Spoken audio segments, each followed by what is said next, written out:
யோசிச்சு பாருங்க. இந்தியாவோட முதல் பப்ளிக் லேயர் 1 பிளாக் செயினோட உள்கட்டமைப்புலயே நீங்களும் ஒரு பங்குதாரரா மாற ஒரு சான்ஸ் கிடைச்சா எப்படி இருக்கும்? இன்னைக்கு நாம இந்த எம்எஸ்டி பிளாக் செயின் தர்ற ஒரு புதுமையான வாய்ப்பை பத்தி தான் ஆழமா பார்க்க போறோம். ஒரு புது டெக்னாலஜியோட அடித்தளத்தையே சொந்தமாக்குற வாய்ப்பு. இதுதான் இன்னைக்கு நாம அலச போற திட்டத்தோட முக்கியமான விஷயம். சரி, நம்மள மாதிரியே சாதாரண ஆளுங்க கூட இதுல ஜாயின் பண்ண முடியுமா? வாங்க, முதல்ல பேசிக்ஸ்ல இருந்து ஆரம்பிக்கலாம்.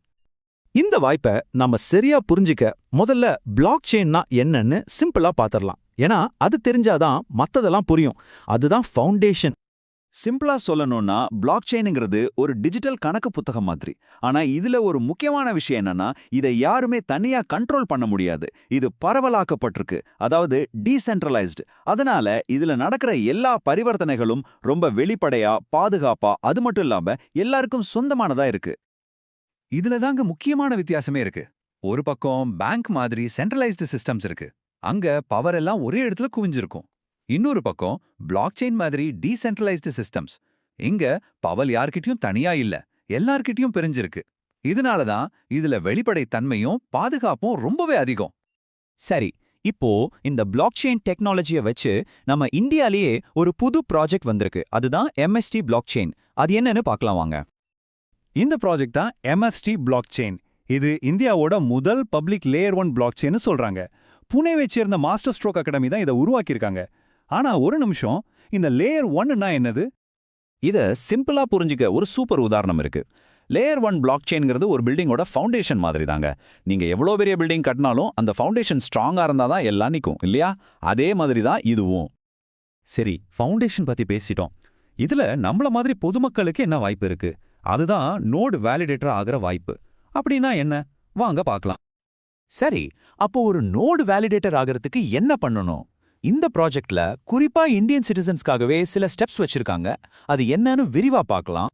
பாத்தீங்கன்னா மொத்தம் 4 ஸ்டெப்ஸ் தான். ஃபர்ஸ்ட் ஒரு அக்கவுண்ட் ஓபன் பண்ணணும். அடுத்து நம்ம ஆதார், பான் கார்டை வச்சு கேவைசி வெரிஃபிகேஷனை முடிக்கணும்.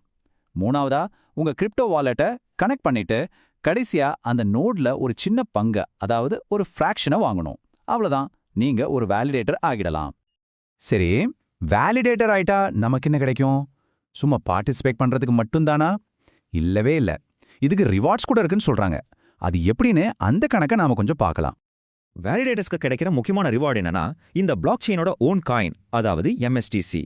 இது ஏதோ ஒன் டைம் கிஃப்ட் மாதிரி இல்ல, அடுத்த 20 வருஷத்துக்கு டெய்லி கிடைக்கிற ஒரு வருமானம் மாதிரி தான் சொல்றாங்க. மொத்தமாவே 8.4 பில்லியன் எம்எஸ்டிசி காயின்ஸ் தான் உருவாக்கப்படும்னு ஒரு லிமிட் வச்சிருக்காங்க. இது எதுக்குன்னா, பிட்காயின் மாதிரியே சப்ளை கம்மியா இருந்தா போக போக அதோட வேல்யூ அதிகமாகுங்கிறது இதுக்கு பின்னாடி இருக்கிற ஒரு ஐடியா. இதுல இன்னொரு விஷயம் என்னன்னா, மொத்தமே 42 நோட்ஸ் தான் இருக்கும். இதுல ஒரு இன்ட்ரெஸ்டிங்கான விஷயம் என்னன்னா, அதுல பாதிய, அதாவது 21 நோட்ஸை கம்பெனிங்களுக்கு முழுசா வித்துடுவாங்க. மீதி இருக்கிற 21 நோட்ஸை தான் நம்மள மாதிரி இந்திய மக்களுக்காக சின்ன சின்ன பங்குகளை பிரிச்சு கொடுக்கறாங்க. சரி, விலைய பாருங்க. இது ரொம்ப முக்கியமான ஒரு விஷயம். ஆரம்பத்துல ஒரு பங்கோட விலை வெறும் 1000 ரூபாய் தான் இருந்துச்சு. ஆனா விக்க விக்க ரேட் ஏறிட்டே போகுது. இப்போ பாத்தீங்கன்னா விலை 2880 ரூபாய். ஃபியூச்சர்ல இது 20,000 ரூபாய் வரைக்கும் கூட போகலான்னு சொல்றாங்க. சிம்பிளா சொல்லணும்னா, எவ்வளோ சீக்கிரம் வாங்குறீங்களோ அவ்வளோ விலை கம்மி. இன்னொரு முக்கியமான கான்செப்ட் இருக்கு. அதுதான் ஹால்விங்.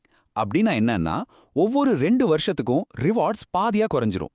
உதாரணத்துக்கு, இப்போ 3 செகண்டுக்கு 200 காயின் கிடைக்குதுன்னா 2026ல அது 100ஆ மாறிடும். அப்புறம் 50 அப்படின்னு குறைஞ்சிட்டே போகும்.